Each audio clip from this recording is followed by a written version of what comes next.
Ervin Bulku ka folur pas ndeshjes që kombëtarja fitoi për Ballon d'Orës, ku qesin triumfuan me rezultatin 3-0 në arenën kombëtare dhe zëvendës trajneri i kombëtarës tha fjalën e tij i pyetur nga gazetarja Tarvisa Tufa për Sporting News në News 24. Pse kishte kaq presion përpara Andorrës? Çfarë e friksonte Silvinho në stafin tuaj? Pavarësisht se rivali duke i lehtë në letër, një trajner asnjëherë nuk mendon se një ndeshje është e thjeshtë. Trajneri i ka patur idetë e qarta. Ne ndeshjen e përgatisim bashkë me stafin muaj përpara. Kanë qenë dy ndeshje që nuk kanë patur ngjashmëri me njëra tjetrën. Ishte kohë e shkurtër, ndaj thashë e kishin përgatitur shumë muaj më parë. E dinte Silvinho që Andorrën e kishin poshtur dhe ju, madje 3-0 si trajner i parë, i dhatë ndonjë këshill ekstra? Jemi grupi mirë, të tjerët në bëni shaka, ishte një ndeshje 4 vite më parë, nuk ka lidhje, e përsëris jemi grupi mirë, komunikojmë me njëri tjetrin, bisedojmë. Trajneri Silvinho të dëgjon shumë, jo vetëm në timin tim, por edhe të tjerëve, video dhe analistit apo edhe të aktorit. Gjithçka e bëjmë bashkë për të patur më shumë sukses dhe rezultate pozitive. Bulku, pas golit të dytë, por dhe gjatë pjesës së dytë, Shqipëria u tërhoi shumë. Se kjo zgjedhje, pse nuk tentuan ta kthenim në goleat, të përpiqeshim të paktën apo me lapse letër mjaftonin vetëm 3 pikët. Gjëja më e vështirë në futboll është të shënosh gola. Ne kemi bërë ndeshje të mira, kishim qarkullimin e topit, kishim edhe mundësi të tjera, por ky është futbolli, të gjitha rastet nuk mund të përfundojnë në gol. Të gjithë tjetër kanë bërë sfidë të mirë. Një gjë që mund ta bënim më mirë është se kur fitonim topin duhet të kishim një qarkullim më të mirë dhe të kapnim të befasi rivalin. Kjo nuk ndodhi në ndeshjen e parë, ndërsa në ndeshjen e dytë ishte komplet ndryshe. Ervin, këtë herë Silvinho kryi disa ndryshime të forta. Për herë të parë luajti pa Yasir Hasanin, vendosi të luaj me Brojen në të djathtë të sulmit. Pse kjo zgjedhje dhe a rrezikon tani Hasani? Ne kishim planifikuar për të zhvilluar të dyja ndeshjet, të gjithë çonat ka luajtur mirë. Ne i bëjmë zgjedhjet në bazë të rivalit për të pasur vazhdim dhe zhvillim gjatë 90 minutave. Është e vërtetë që Hasani dhe Bajrami nuk e pritën mirë vendimin e Silvinhos që nuk do ishin titullar, ka shprehur pa kënaqësi. Mendoj që ambienti ka qenë i gëzueshëm, sidomos pas fitores, pavarësisht nivelit të rivalit, 3 pikët janë 3 pikë. Marrëdhënia brenda ekipit është mjaft e mirë, prandaj e thash janë 23 lojtarë, një ndeshje luan dikush dhe një ndeshje dikush tjetër. Trajneri bën zgjedhjet e duhura për të marrë maksimumin.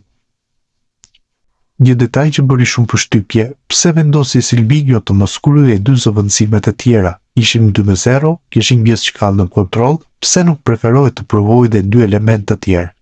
Ne kemi bërë 3 zëvendësime sepse loja po shkonte mirë dhe kishim gjithçka në kontroll. Kishim lojtarë që nuk ka luajtur në ndeshjen tjetër dhe trajneri ka parë të arsyeshme të mos bëjë ndryshime.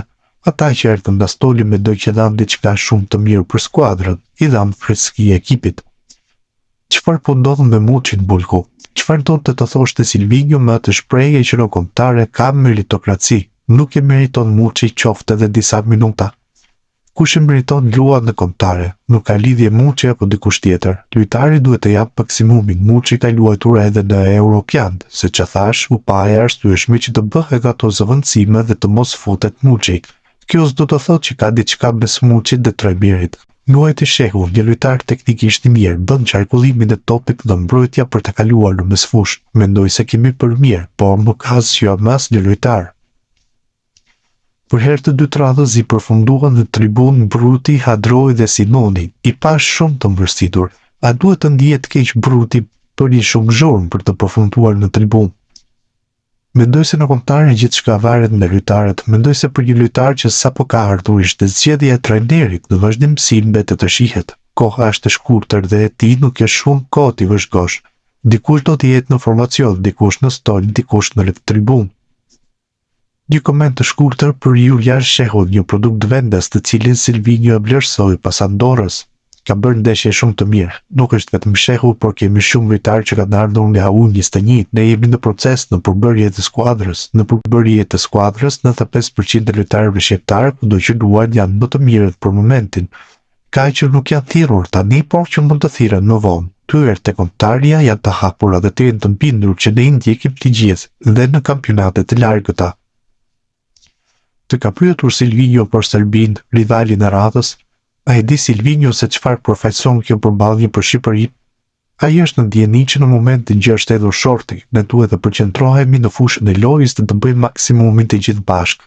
Ndoshta për të luftuar për të parin, gjithçka mund të ndodhë, por tihet kundërshtari jon direkt është Serbia.